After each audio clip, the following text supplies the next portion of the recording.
Hey there, Ambarish. Thanks so much for coming out here and showing us this. Good to have me. So you're really going to show us something from the future right now. You know, as much fun as these talks have been, I'm excited to get some real technology on stage. So why don't we kick it off with this demo? All right, let's do that.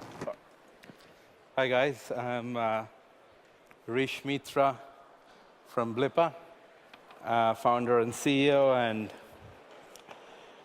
we started this company 4 years ago with a vision, very simple vision, to give you more from the world you see. And you might question that, hey, giving you more, what do you mean by that? I mean, what we see, isn't that sufficient? I mean, that is what augmented reality and visual search are all about. Whatever you see, we still have a lot of curiosities about everyday objects, and that's what Blippar been trying to do. But before we move any further, I'd like to give you a sort of brief history of our evolution, like why we even exist, for those of you who don't know us. So we initially started our journey with this visual browser, which recognized branded objects and gave people instantaneous content. So I'll give you a quick demo of that. So this is a Coca-Cola can. And in the world of Blippar, when you pointed your phone at this can, it would immediately convert into a media player in this case. Just trying to put the volume up. It's meant to be playing a song, but you can't hear it right now. And Coca-Cola's goal was, in a partnership with Spotify, you point your phone at the Coke can and you get one free track every day. And Coke was promoting this by actually putting the Blippar logo on every Coke can, hundreds and millions of this. And this was our core business model, where we could put our logo on billions of branded objects, and people would blip it, and they will get value-added content experience, whether coupons or extra game or some deals or virtual try-on of products. And we did this for almost 4 years. We thought that there was something missing, which was a consumer proposition. We became like a brand marketing experience tool. So we created a deep learning engine for the last 2 years, and we processed billions and billions of images and brand partners we worked with. And now what I'm about to demo to you is a true visual search engine, which, without storing images in our database, is able to reorganize facts about most things it sees in the world and give you instant information. It's almost like a Wikipedia of the physical world, but with a lot more value-added content. It is extremely fast, it works real time, and just cope up with it, because from the moment I switch it on, it's going to literally start flying, because there are a lot of things going on over here. So it's the same Blippar app. I'm going to relaunch it. Same Blippar app. It'll say to start blipping on the screen, and it's on. And the moment it starts seeing everything here, it starts cataloging it. So it recognized a bowl, an apple, a lemon, a bottle, flowers, banana, and it starts launching content on the fly. So let me come out of it. So if I click on lemon here, instantly it'll give me more information about places I can buy lemon from. What does lemon mean? I can add my own recipes onto it. If you come out of it and point it on a random, let's say a random movie poster. This is a movie poster of Kung Fu Panda. Again, this is Blippar's native search results, so you can see information about the movie, the cast associated with it. The goal is that the physical world, which drives a lot of curiosity around us, and sometimes our curiosity for questions is so fast that word search makes it a little obsolete. And do keep in mind that we as people, we can't describe everything we are looking at. We cannot physically describe every word. And we are building a technology which organizes 70% of the physical world's information and gives you spontaneous content. To the point where if I even, because we were coming, even if I point it at the Disrupt logo, you'll see basic information about it come out. If I even point it at you guys, like the audience,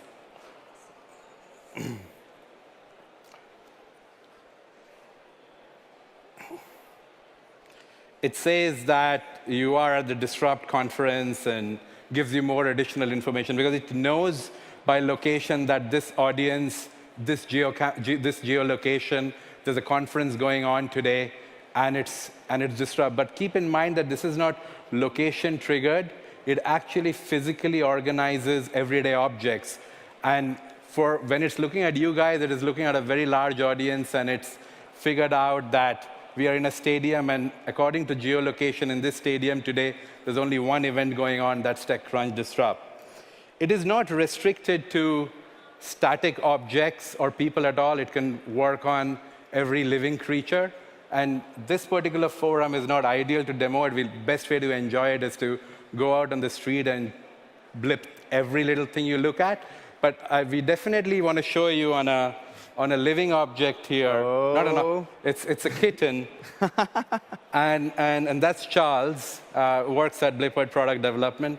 And this is Hercules. This cat just got imported from Greece by our chief operating officer. But when you, again, look at Hercules, immediately it recognizes it in real time and gives you more information about the kitten itself and how do you look after it, associated articles, videos, all about that. So what we are launching, this comes out in 2 weeks.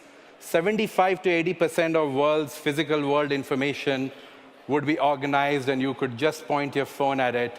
Today, its intelligence is like a 6-year-old, and slowly it'll become like an 18-year-old within the next 6 to 7 months when hundreds and millions of users start using it. Today, it's quite broad, and from broad, it becomes narrow. So it can recognize a car or a table, but it won't tell you this table is from IKEA or that car is from Toyota. But that's the start of something new, and slowly it'll go towards narrow down.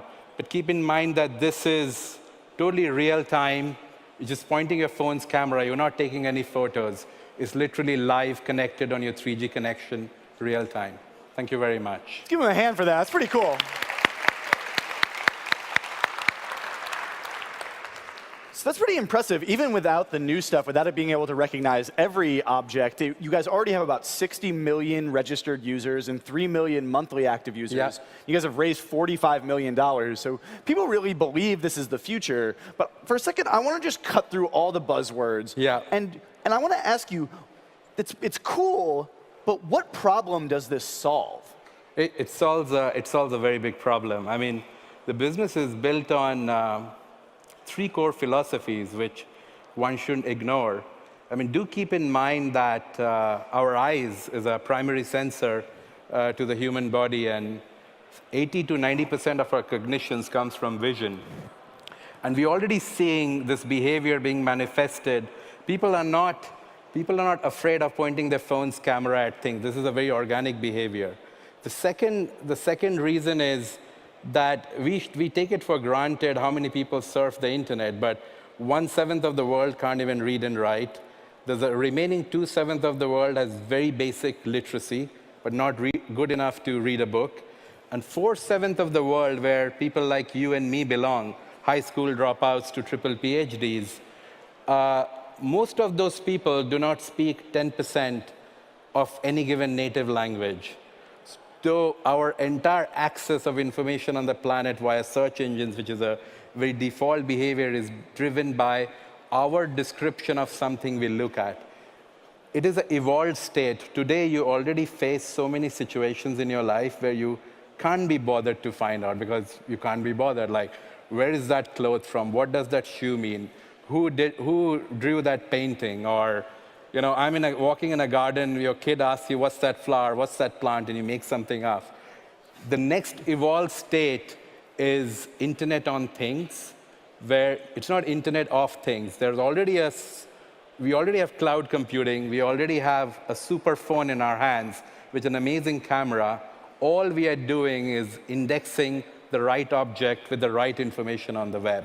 there's a huge opportunity here. So I like that idea about it helping people who aren't fully literate or just might not know something, but still that to me seems like it's something fun, something interesting, something I might want, but I'm not quite sure like when I need it. Can you give me an example of some time when you really didn't know what something was or you really needed Blippar's technology to figure out what was going on in front of you?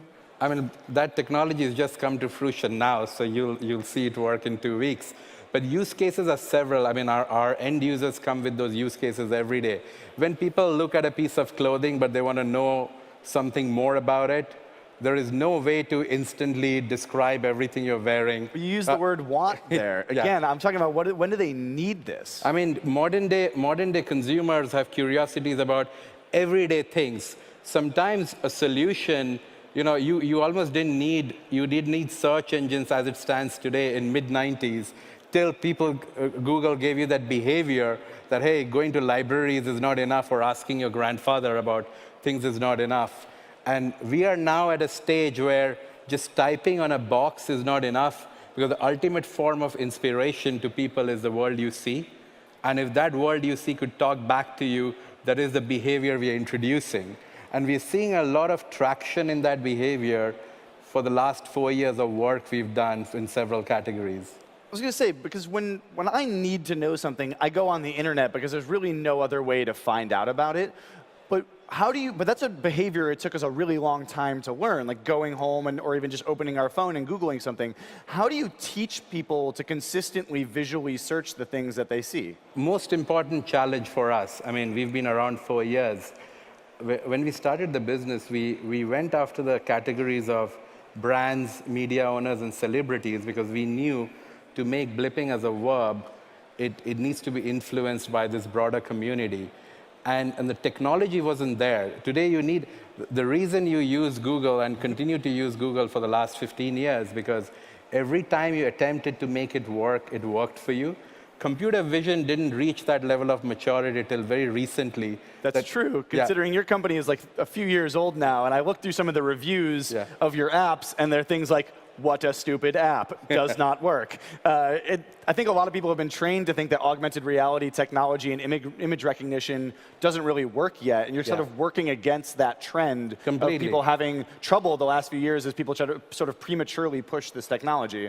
I think it's any new technology faces that resistance because we're one of the early adopters of the technology. Still not generation 1. We consider us generation 2, but our reviews on the App Store are extremely bipolar because whenever someone discovers us through something blippable, they have a great experience. Whenever they hear about us through word of mouth and they start blipping 10 different things, nothing works. That is the reason our evolved product, which comes out in 2 weeks, you will never have a dull moment in Blippar. Everything you point your phone at, you will get content about it. We basically, this is the stage where we become a true visual browser.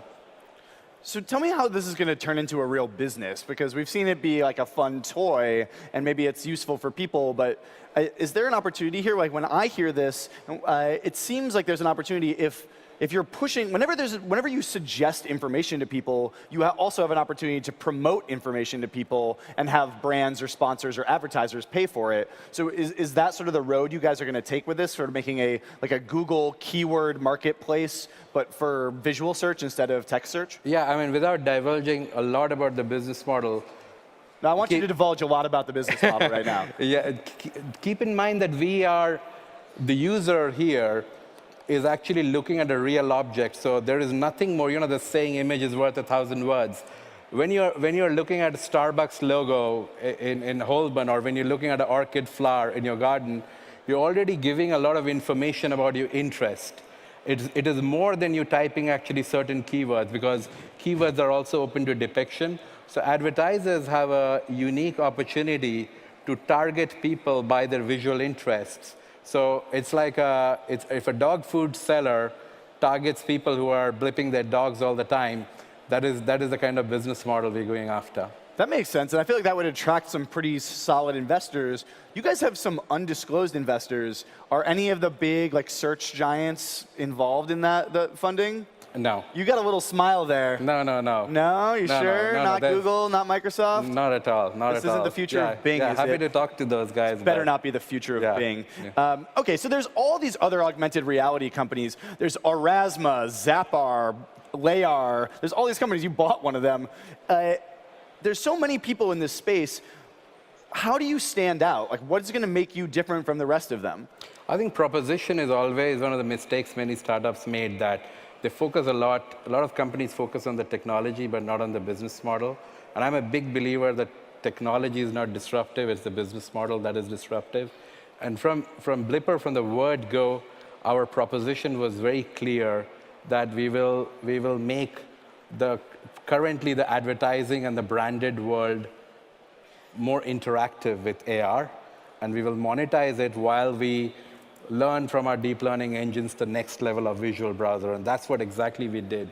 I think many of the other players in augmented reality space, they focused a lot on like cool things like dinosaurs coming out of walls and selling their SDKs and doing white label rather than building one universal browser and a platform. And we took the right-hand path of building one browser, so Blippar doesn't create white labels. There's only one Blippar, and thousands of brands and hundreds and thousands of publishers publish their content into Blippar. Everybody else started building apps for third party. And I think that's where, that's their business model, but I felt that's not the right way to go. Do you think some of these other AR companies are going to vaporize in the next few years? We've seen them raise a lot of money. I hope not. And if they do, for many companies, this is an amazing macro trend, and I feel there's huge financial opportunity. Just keep in mind, the whole world you see is available at your disposal. And the World Wide Web is one layer, but there's a physical world, and you can create a lot of content around it. Yeah, but the physical world's also like pretty interesting on its own. It doesn't necessarily always need to be augmented. I know, but it's like if you can ask that question, you can ask even for the first place, like why do people tweet, why don't people Snapchat? But the trends have already seen that people are interested because people are curious about the world they see. All right, so you know a lot about augmented reality. I want your quick take on two of the major players, because people just don't really know that much about them or have much idea of where they're going. So Magic Leap and HoloLens, what do you think is going to be the future of those things? What's the fate of those companies? Both are incredible hardware research companies. Magic Leap looks very promising already, the initial versions of the product. And I think they are working on something which is so photorealistic that it's difficult to diffuse between reality and what's not real. And they have a very strong chance if they're able to really build a hardware which can do the battery life and all the other things. HoloLens on the other side is an incredible product, but I think from the way it's shaping up, I think the enterprise use cases for it is going to be stronger. So I think Magic Leap has propensity to be a much bigger consumer business, and HoloLens is going to probably, before more competitors come out in the next 2 to 3 years, has a very strong chance of leading the enterprise space. And currently in AR, there is tremendous opportunity in the enterprise space. So this is one of those technologies that, to me, almost seems relatively foundational, to the point that I start to wonder, why don't Apple or Google do this and just build it right into the phone? Is that something you guys worry about? Not at all. They should, and they should talk to us about it. So you don't worry about it because one of them's invested? No, it's inevitable, but do keep in mind that AR, VR, deep learning, these are not incremental technologies. These are the next generation of technologies. There'll be tens and hundreds of billion-dollar companies built on these technologies. And today, the skill sets available to mass scale these technologies is very limited. And sometimes people do are quite be short-sighted about it. But I personally feel there's a line to be drawn from 1995 to 2015. And the next era of AR, VR, deep learning, machine learning is just going to redefine things in a different way. And doesn't necessarily all these big names you talk about have all the sufficient skill set, because the topic is so big that it needs to be a sole purpose in life and not just a department. Well, I hope you guys are ready for some advertising overlaid on top of your own real world, because these guys are seeming to make that happen right away. Thank you very much for showing us this cool technology, and best of luck. Cheers. Thank you very much. Thanks for having me.